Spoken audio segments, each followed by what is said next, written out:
Hi, I'm Chris Jefferson-Jones, a freelance web journalist. I'm here today talking to Dr. John Eaton, founder of Reverse Therapy. Hi John. How did you discover reverse therapy? The story starts in the middle of the 1990s when I was still a psychotherapist, and what happened then was that my wife came down with this serious illness called neurosarcoidosis, and it's an autoimmune disease, and people who get it end up with paralyzed nerves, basically.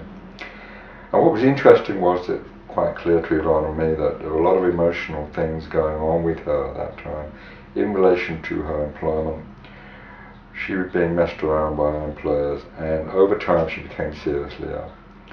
And it struck me that the symptoms were her body's way of communicating something important to her, letting her know that things weren't emotionally good and that there were things that she needed to be doing to get emotionally well again. And then it struck me that emotional health is closely linked to physical health.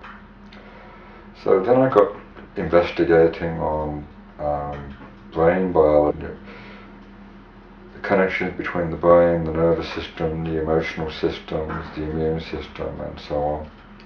And there's a lot of research material out there that shows that the body has numerous connection pathways between the emotional systems in the brain, the immune system and the nervous system, and that you can map out a whole series of pathways by which the body can create symptoms when it notices that the individual is not in an emotionally good place.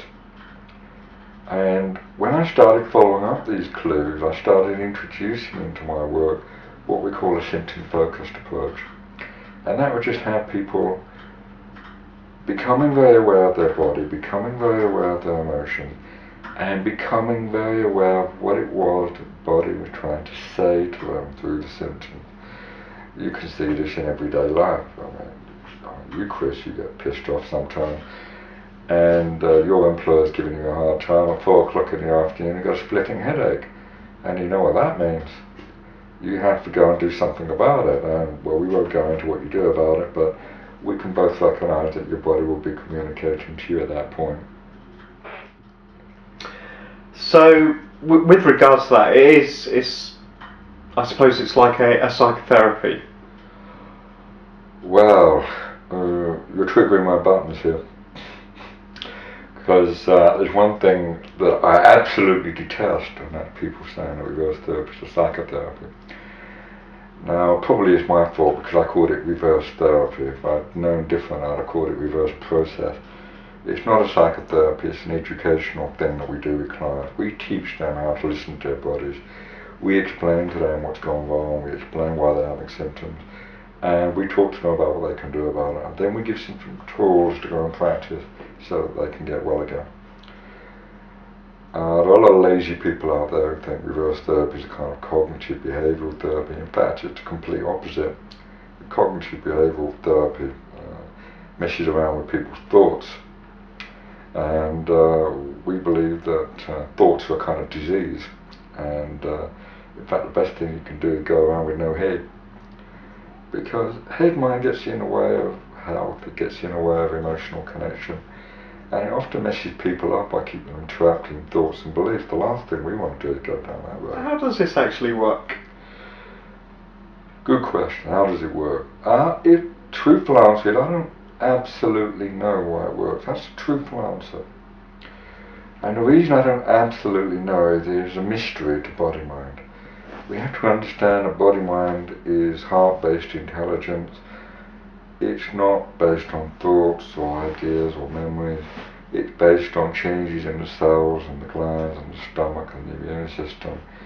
It has to do with body-mind way of talking to people through their emotions and through their symptoms. We've come across a method for helping people understand better how their body works and why their body needs to create emotions. And we've also stumbled across the link that there's a connection between symptoms. Certain particular kinds of symptoms, like the ones you get with chronic fatigue syndrome, and emotions. And we teach people to be aware of their body. We teach them techniques for doing that. We teach them to translate the symptoms into words so that they understand what body mind wants to do about it. We teach people how to speak about their emotions. We rehearse people in different ways of talking to people close to them. We work with clients on different activities that give them emotional reward. And one of the things we've discovered is that a very important part of emotional health is endorphin release. And endorphins are nature's crime-free way of creating heroin in the brain. I mean, that's one good way of thinking about it. Endorphins are natural opiates.